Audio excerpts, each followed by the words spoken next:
So there you were, 9 hours long, rehearsing those 3 minutes, and then there was no time.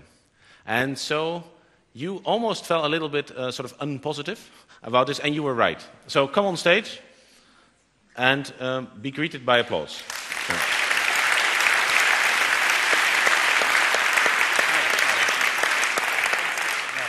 Now, we are already running out of time, but so I was going to do a little Q&A, which is English for interview, with the two of you. What your idea was. So, Asha, tell me. Give me the 30-second pitch. My idea is that real biological sex differences in the brain are not innate, necessarily, but instead caused by epigenetics and parenting. Parenting switches genes on and off in our brains, thereby creating stereotypes and role patterns which is very hard to break free from, but we can if we try and really harvest our individual talents instead of our prejudices. All right.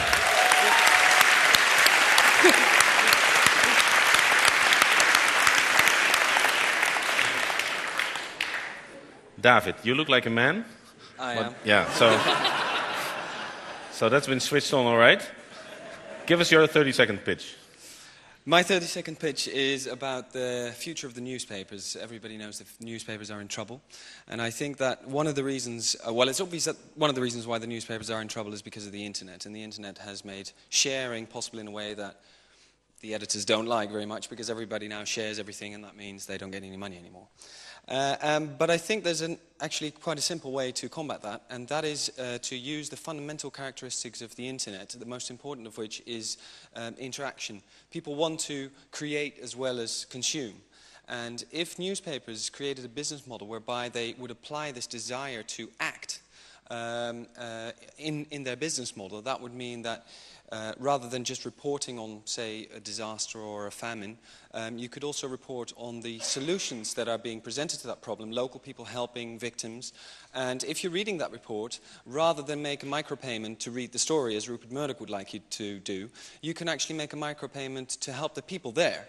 And that means that the newspaper, the story that the newspaper is creating can be spread around freely, because that's good for them, because then everybody comes to the newspaper's website and helps make a difference, and because the newspaper is providing a financial service to do this, to get money to people who need it.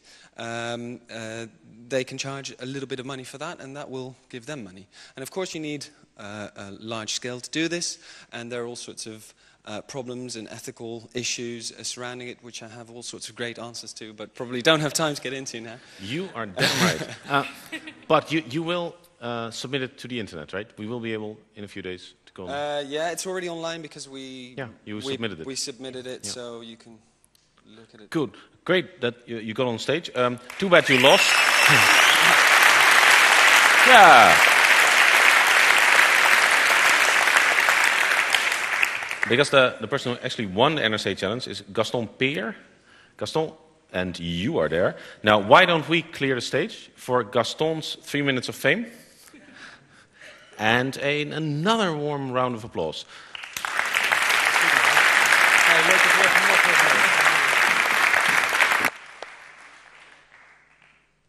Okay.